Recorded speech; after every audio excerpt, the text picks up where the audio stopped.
नमस्कार, ज्ञान एकेडमी में आपका स्वागत है। तो आज हम देखेंगे रिमाइंडर थ्योरम पार्ट 3। पार्ट 1 और पार्ट 2 हम डिस्कस कर चुके हैं। तो यहाँ पर हम देखेंगे रिमाइंडर थ्योरम के मिसलेनियस क्वेश्चन जो कि अलग अलग कंसेप्ट पर बेस हैं। तो आइए देखते हैं क्वेश्चन नंबर 1।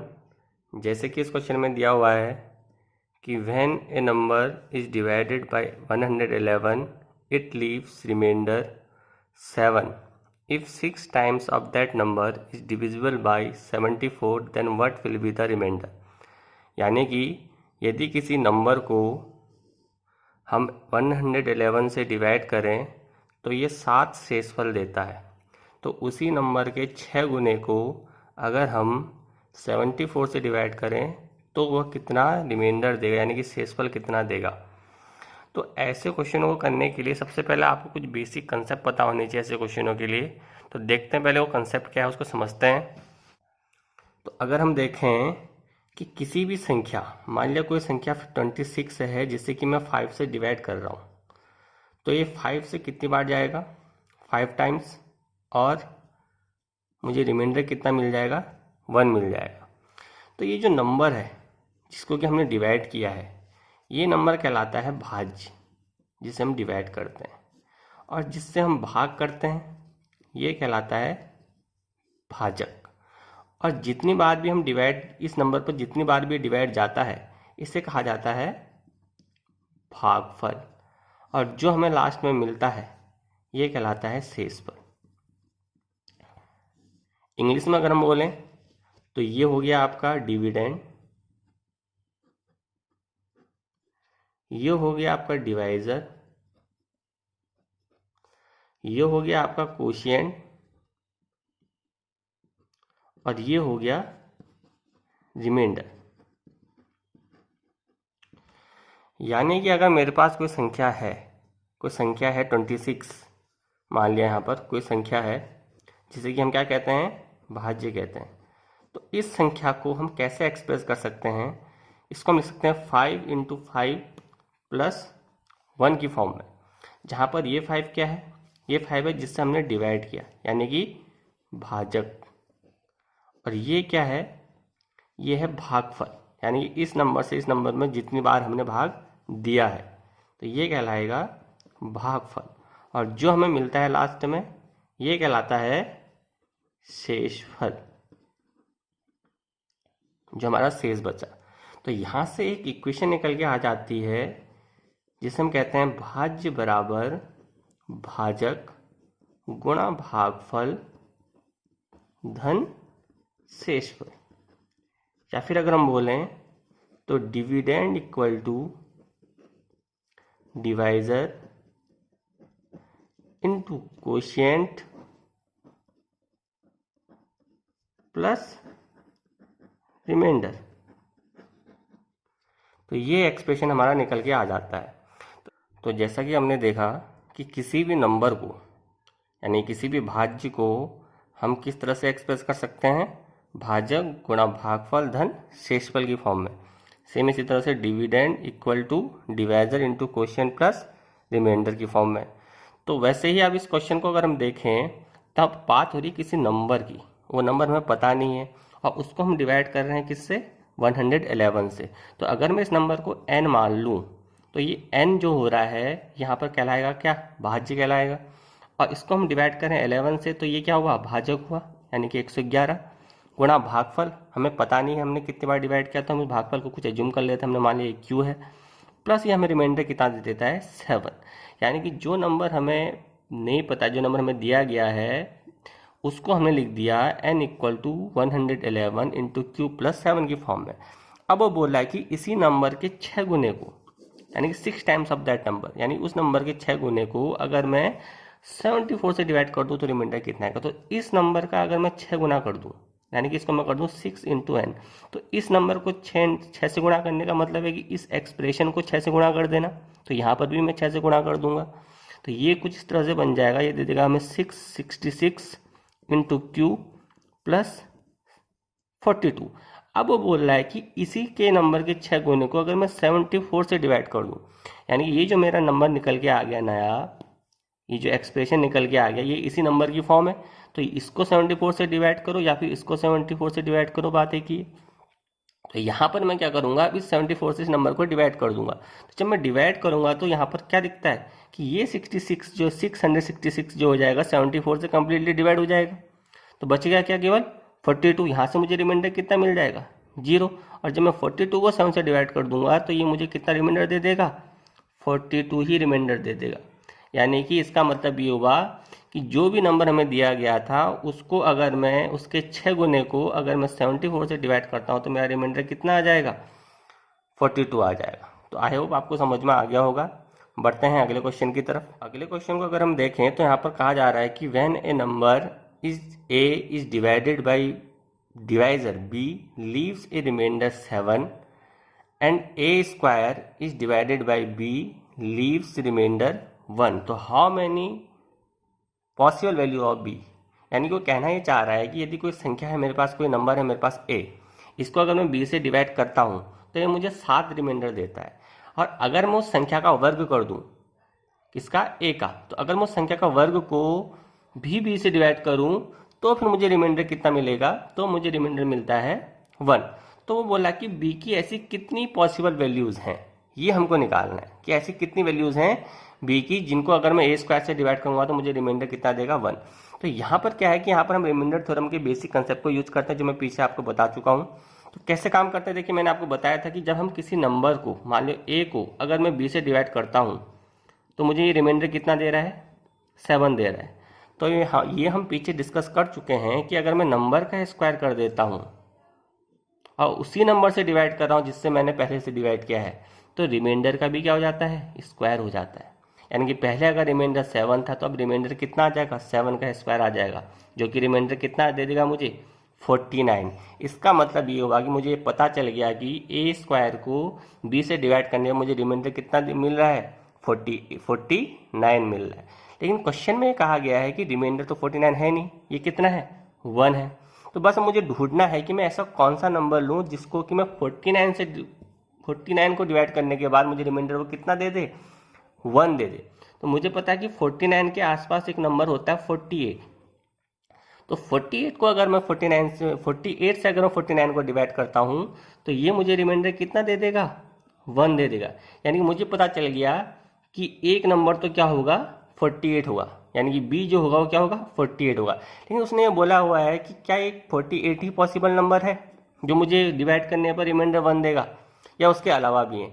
तो उसके अलावा यानी 48 के अलावा भी कई ऐसे नंबर हैं जो कि यहाँ पर रिमाइंडर 1 दे देंगे। हर वो नंबर जो कि 48 को कम्प्लीटली डिवाइड कर देता है, तो वो कम्प्लीटली 48 को तो डिवाइड कर देगा लेकिन 49 पर मुझे रिमाइंडर कितना दे देगा, 1।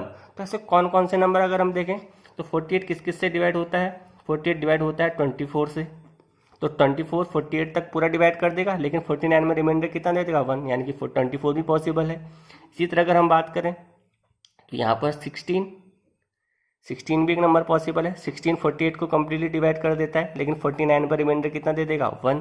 इसी तरह अगर हम बात करें 12 भी एक नंबर है जो कि 48 को कम्प्लीटली डिवाइड कर देगा लेकिन 49 पर रिमाइंडर कितना देगा, 1। इसी तरह अगर हम बात करें तो 8 का भी यही केस है। तो उसके बाद अगर हम बात करें तो ये 6 भी एक नंबर है जो कि कम्प्लीटली 48 को डिवाइड करता है लेकिन 6 पॉसिबल नहीं हो पाएगा। क्यों नहीं, अगर हम बात करें तो 6 के अलावा 4 भी ऐसा नंबर है जो 48 को डिवाइड करता है, 2 भी ऐसा नंबर है जो 48 को डिवाइड करता है, और 1 भी ऐसा नंबर है, और 3 भी ऐसा नंबर है जो कम्प्लीटली 48 को डिवाइड करते हैं लेकिन 49 पर रिमाइंडर कितना देंगे, 1 देंगे। लेकिन इन नंबरों को हम इंक्लूड नहीं करेंगे। ऐसा किस लिए, ऐसा इसलिए क्योंकि ये वही नंबर हैं जो पहले ए को डिवाइड करने पर रिमाइंडर कितना देते हैं, 7 भी इन्होंने देना है रिमाइंडर को। तो रिमाइंडर 7 पॉसिबल हो नहीं पाएगा क्योंकि 6 4 3 2 1 तो 7 से छोटे नंबर हो जाएंगे। इसलिए हम 7 से बड़े नंबर तक ही ये देखेंगे, और 7 से बड़े नंबर कहाँ तक हैं, 8 तक। तो इसका मतलब ये हुआ कि जब हम ए स्क्वायर को बी से डिवाइड करेंगे तो रिमाइंडर 1 देने वाले नंबर मेरे पास कितने आ गए, 1 2 3 4 और 5 नंबर। यानी ऐसे कितने नंबर पॉसिबल हैं, 5 नंबर पॉसिबल हैं जो कि हैं 48 24 16 12 और 8। आगे बढ़ते हैं, अब अगले क्वेश्चन को देखते हैं। अगले क्वेश्चन में आपको दिया गया है कि 1 फैक्टोरियल प्लस 2 फैक्टोरियल। पहले तो समझते हैं कि फैक्टोरियल है क्या, कि फैक्टोरियल क्या चीज़ क्या होती है।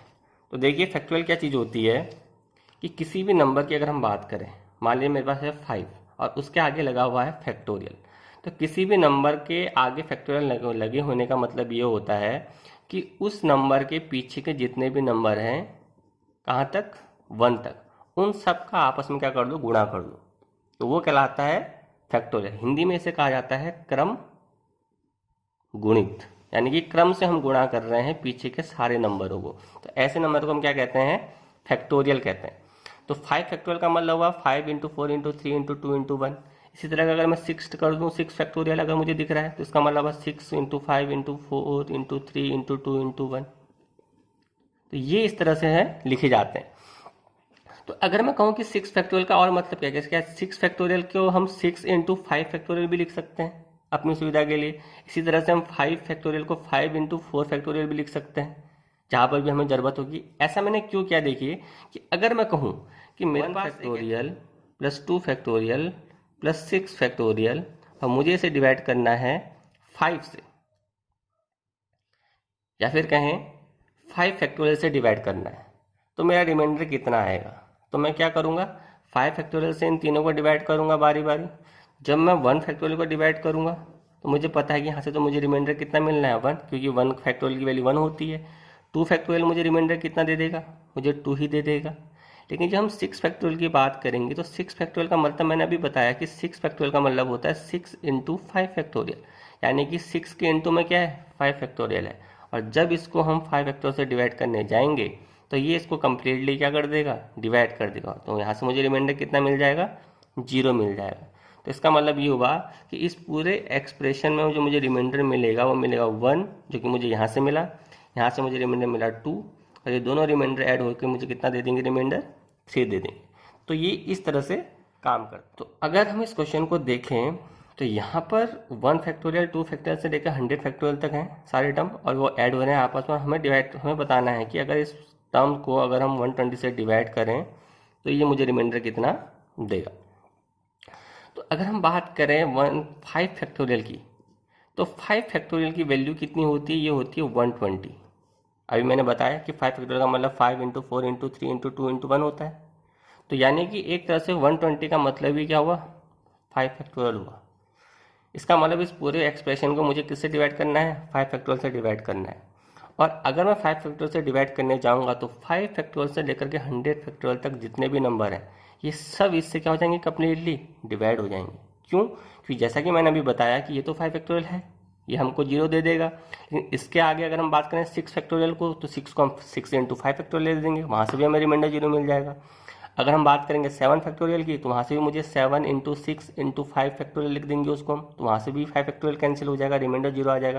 यानी कि 5 फैक्टोरियल से आगे जितने भी नंबर होंगे सबके अंदर क्या छुपा होगा, 5 फैक्टोरियल पहले से होगा ही होगा। तो ये उसमें रिमाइंडर हमें कितना दे देगा, 0 दे देगा। तो इसका मतलब ये हुआ कि यहाँ से आगे को डिवाइड करने का कोई मतलब ही नहीं है। तो यहाँ तक तो मुझे रिमाइंडर कितना मिल जाएगा, 0 मिल जाएगा। अब बात करते हैं यहाँ की।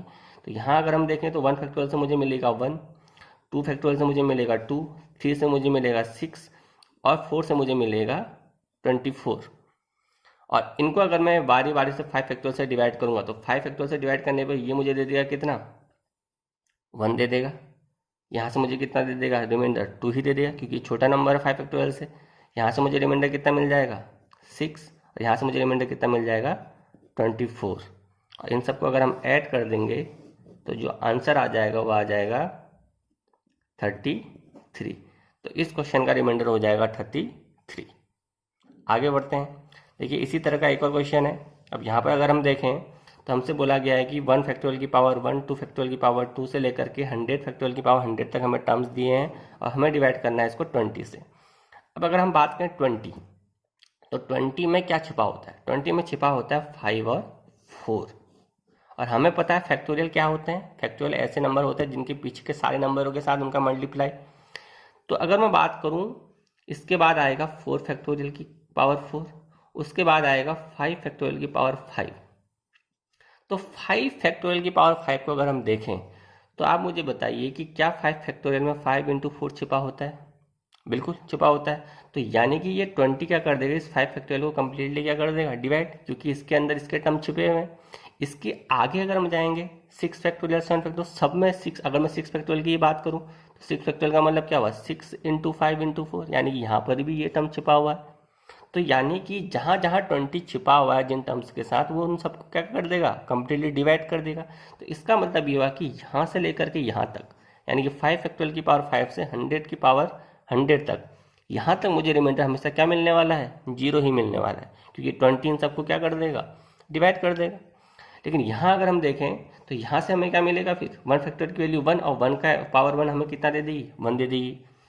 2 फैक्टोरियल हमें 2 देता है, और यहाँ से मुझे 2 का स्क्वायर यानी कि रिमाइंडर कितना दे देगा, 4, प्लस 3 का फैक्टोरियल कितना आ जाएगा, 6 आ जाएगा, और 6 का क्यूब यहाँ पर हमें करना है। तो 6 का क्यूब यहाँ पर हम देखेंगे, यहाँ पर 6 का क्यूब, और इंटू 4 की पावर 4 फैक्टोरियल ऑफ 4 फैक्टोरियल हमें कितना देता है, 24, और 24 की वैल्यू की पावर कितनी हो जाएगी, 4, यानी कि जो भी हमें रिमाइंडर मिलेगा वो इतना मिलेगा, 1 प्लस 4 प्लस 6 का क्यूब प्लस 24 की पावर 4, जिसको कि हमें फिर से क्या करना पड़ेगा, 20 से डिवाइड, क्योंकि ये टर्म बड़ा है 20 से। तो हम यहाँ पर डिवाइड भी कैसे करना है, देखिए जब मैं 20 को 1 से डिवाइड करूंगा तो ये तो मुझे रिमाइंडर 1 ही देगा, क्योंकि 20 से छोटा नंबर है। 4 को डिवाइड करने पर मुझे रिमाइंडर 4 ही मिलेगा। जब हम बात करेंगे 6 के क्यूब की, तो 6 का क्यूब मुझे कितना देता है, 216, और 216 मुझे रिमाइंडर कितना दे देगा, अगर मैं 20 से डिवाइड करूंगा 216 को, तो ये 10 टाइम्स चले जाएगा, कितना दे देगा मुझे, 200 दे देगा। रिमाइंडर कितना बच जाएगा, 16। अब इसको रिमाइंडर को 16 लिखें या फिर -4, बात एक ही है। मैं पीछे डिस्कस कर चुका हूँ नेगेटिव रिमाइंडर थ्योरम का, अगर आपने वीडियो नहीं देखा तो आप वहाँ पर देख लीजिए कि या तो हम इसको प्लस का 16 लिख सकते हैं रिमाइंडर यहाँ पर, या फिर यहाँ माइनस का 4। ठीक इसी तरह से अगर हम यहाँ पर बात करें तो 20 को हम डिवाइड कर रहे हैं 24 से, और हमें पता है 21 या 20 होता है, जो कि मुझे रिमाइंडर कितना देगा, मुझे रिमाइंडर 4 देगा। तो एक बार डिवाइड करने में मुझे रिमाइंडर 4 मिल जाएगा, और यहाँ से मुझे क्या मिल जाएगा, 4 की पावर 4। तो 4 की पावर 4 मुझे कितना दे देगा बताइए, 4 की पावर 4 मुझे दे देगा 256, और 256 को मैं फिर से अगर 20 से डिवाइड करने जाऊँगा तो ये मुझे रिमाइंडर कितना दे देगा, 21 या 20, 56 दे देगा, 22 जा 40, यानी फिर से मुझे रिमाइंडर कितना दे देगा, 16। फिर वही बात कि अगर मैं 16 लिखूँ या फिर -4 लिखूँ, यहाँ पर रिमाइंडर बात एक ही है। तो यहाँ से भी मुझे रिमाइंडर कितना मिल जाएगा, -4 मिल जाएगा। नेगेटिव रिमाइंडर क्या करता है कि हमारे कैलकुलेशन को आसान कर देता है, ताकि हमें दोबारा से उसको डिवाइड ना करना पड़े। तो यहाँ से मुझे रिमाइंडर मिल गया -4, ये -4 इस +4 को कैंसिल कर देगा रिमाइंडर में, -4 और +1 मुझे कितना दे देगा, -3, यानी कि मुझे ओवरऑल रिमाइंडर कितना मिल गया, -3 मिल गया। लेकिन नेगेटिव रिमाइंडर होता नहीं है, तो हम क्या कर देते हैं, यहाँ पर डिवाइजर को ऐड कर देते हैं। जब भी नेगेटिव में रिमाइंडर आता है तो जिससे हमने डिवाइड किया होता है उसके साथ प्लस कर देते हैं, और 20 को -3 के साथ प्लस करने पर मुझे रिमाइंडर कितना दे देगा, 17 दे देगा। यानी कि इस एक्सप्रेशन का जो मुझे आंसर मिल जाएगा, इस एक्सप्रेशन का रिमाइंडर कितना मिल जाएगा, 17 मिल जाएगा। तो बढ़ते हैं अगले क्वेश्चन की तरफ। अगले क्वेश्चन की तरफ बढ़ने से पहले हम एक कंसेप्ट है जिसे हम डिस्कस करते हैं। चलिए शुरू करते हैं। मान लीजिए x की पावर n अपॉन a की पावर n, इस तरह से हमें क्वेश्चन फ्रेम होता है कई बार कि x की पावर n प्लस a की पावर n, और हमें पूछा जाता है कि क्या ये नंबर x प्लस a से कम्प्लीटली डिवाइड होगा या नहीं। तो आपको एक बात याद रखनी है कि x की पावर n प्लस a की पावर n, ये x प्लस a से कम्प्लीटली डिवाइड तभी होता है जब जो n जो है वो क्या है, एक ऑड नंबर है, यानी कि क्या है, विषम संख्या है। जैसे कई बार आपको फॉर एग्जांपल अगर मैं बात करूँ, क्वेश्चन इस तरह से दिया जाता है कि 17 की पावर 23 प्लस 3 की पावर 23 को अगर मैं 20 से डिवाइड कर दूं तो मुझे रिमाइंडर कितना मिलेगा। तो यहाँ पर 17 और 3 इन दोनों को ऐड करके क्या बनता है, 20 बनता है, यानी कि x प्लस a बन रहा है, और पावर क्या है, ऑड है। तो ये हमेशा मुझे रिमाइंडर कितना देगा, 0 देगा। ठीक है, तो आपको ये चीज़ ध्यान में रखनी है। तो आइए देखते हैं अगले क्वेश्चन को। अगर हम अगले क्वेश्चन की बात करें तो ये क्वेश्चन क्या है कि हमें दिया गया है 7 + 77 + 777, ऐसा करते करते 7 कितनी बार चल रहा है, लास्ट में 100 टाइम्स तक, और इसे हमें क्या करना है, 8 से डिवाइड करना है। तो ऐसे क्वेश्चन में क्या होता है कि आपको पैटर्न पकड़ना पड़ता है। क्वेश्चन काफ़ी ईजी होते हैं, बस आप ध्यान से अगर इन क्वेश्चनों को देखेंगे तो एक पैटर्न बनता है, उस पैटर्न को हमने ढूंढना होता है। तो कैसे काम करते हैं देखिए, जैसे कि 8 है, 8 से अगर मैं 7 को डिवाइड करूँ तो मुझे रिमाइंडर कितना मिल जाएगा, 7। यहाँ से मुझे ये रिमाइंडर कितना दे देगा, 5। और अगर मैं 777 को डिवाइड करूँगा तो यहाँ से मुझे रिमाइंडर कितना दे देगा 1, क्योंकि 8 9 जा 72, 57 बन जाएगा, 8 7 जा 56। इसके बाद आगे के जितने भी टर्म होंगे आप उनको गौर करेगा, सब में जो रिमाइंडर मिलेगा मुझे कितना मिलेगा, 1 ही मिलेगा हमेशा। तो इसका मतलब ये हुआ कि यहाँ से तो मुझे रिमाइंडर मिल गया 7, यहाँ से मिल गया कितना 5, तो टोटल टर्म कितने थे, टोटल टर्म थे 100 में से इन दोनों में मुझे मिल गया कितना रिमाइंडर 12, बाकी बची कितने टर्म 98 टर्म बची, और 98 में से हर एक में मुझे कितना रिमाइंडर मिल रहा है 1 मिल रहा है। तो हर एक रिमाइंडर को अगर मैं 8 कर दूंगा 98 टाइम्स, तो यहाँ से मुझे रिमाइंडर कितना मिल जाएगा 98। इसका मतलब अब मुझे जो रिमाइंडर मिल गया वो इतना मिल गया 12 + 98, जो कि मुझे कितना दे देगा 110। और इस 110 को हम दोबारा से 8 से डिवाइड कर देंगे, क्योंकि नंबर क्या आ गया रिमाइंडर 8 से बड़ा आ गया। तो अगर मैं इसको डिवाइड कर दूंगा तो मुझे कितना दे देगा 8 1 जा 8 30, 8 3 जा 24, यानी कि मुझे रिमाइंडर कितना मिल जाएगा 6 मिल जाएगा। यानी कि इस पूरे एक्सप्रेशन का आंसर कितना आ जाएगा 6 आ जाएगा।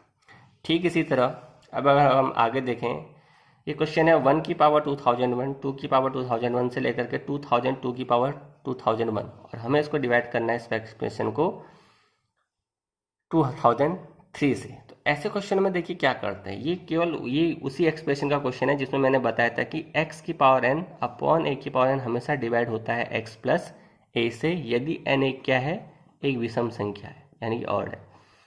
तो बस मुझे ये ढूंढना होता है कि जो x की पावर n प्लस a की पावर n ऐसे कौन से दो टर्म हैं जो कि नीचे के सम के इक्वल आ रहे हैं। तो अगर इस क्वेश्चन को अगर हम ध्यान से देखें तो यहाँ पर इस 1 और इस 2002 को मिला करके मुझे 2003 मिलेगा, जो कि मुझे कितना दे देगा 2003 दे देगा। यानी कि ये दोनों मिला करके मुझे इसी एक्सप्रेशन को दे रहे हैं। तो इसका मतलब ये हुआ कि 1 के साथ अगर मैं 2002 की पावर 2001 लिखूं तो मुझे यही एक्सप्रेशन मिल जाएगा, जिसको कि अगर मैं 2003 से डिवाइड करूंगा तो मुझे रिमाइंडर कितना मिल जाएगा 0। ठीक इसी तरह से 2 के साथ में क्या लूँगा 2001 लूँगा, इसकी पावर 2001, और ये दोनों मिल करके मुझे कितना दे देंगे यही एक्सप्रेशन दे देंगे दोबारा से, और यहाँ से मुझे 2003 मिल जाएगा, क्योंकि मुझे फिर से रिमाइंडर कितना दे देगा 0।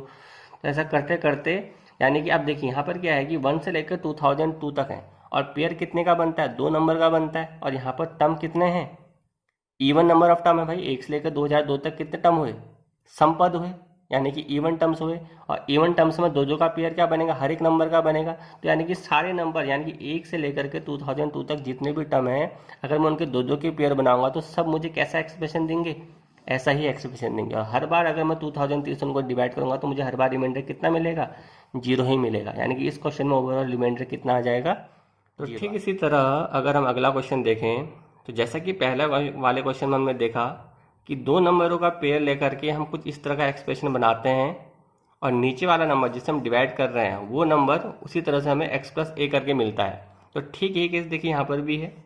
अगर मैं देखूँ यहाँ पर 45 और 1 इन दोनों का पेयर अगर मैं लूँ साथ में तो यहाँ से मुझे क्या मिलेगा 45 + 1 मिलेगा, यानी कि 46, और 46 क्या है 23 से कम्प्लीटली डिवाइड है। तो यहाँ पर भी वही केस चलेगा जो पिछले वाले क्वेश्चन में चला था, लेकिन यहाँ क्या अलग है क्वेश्चन कि पिछले वाले क्वेश्चन में जो नंबर ऑफ टर्म्स थे हमारे 1 से लेकर 2002 तक वो इवन टर्म्स थे, तो दो का पेयर सबका बनता और हर बार रिमाइंडर कितना मिलता 0। लेकिन यहाँ पर ऐसा पॉसिबल नहीं होगा। जब हम यहाँ पर क्वेश्चन को करने जाएंगे तो 1 के साथ 45 का रिमाइंडर मिलेगा, 2 के साथ 44 का बनेगा, और हर बार मुझे जो सम मिलेगा वो कितना मिलेगा 46 x + a जो मिलेगा हर बार मुझे, और वो 46 हर बार किससे डिवाइड होगा 23 से डिवाइड होगा, और रिमाइंडर कितना देगा 0। लेकिन अगर ऐसा करते करते अगर हम 22 तक पहुँचें 23 तक पहुँचें तो 23 में हमें कोई पेयर नहीं मिल पाएगा, क्योंकि 22 तक अगर मैं 22 की पावर 99 लिखूंगा तो 22 के साथ मुझे मिल जाएगा 24, क्योंकि मुझे दोनों का जो सम मिल जाएगा कितना मिल जाएगा 46 मिल जाएगा, और रिमाइंडर कितना आ जाएगा 0। 22 के बाद जो नंबर आएगा 23, और ये 23 से मुझे क्या मिल पाएगा पेयर नहीं मिल पाएगा। तो यहाँ से मुझे मिल जाएगा 23 की पावर 99 अपॉन 23, और इसको अगर मैं 23 को डिवाइड करने जाऊँगा तो यहाँ से मुझे रिमाइंडर कितना मिल जाएगा 0 मिल जाएगा।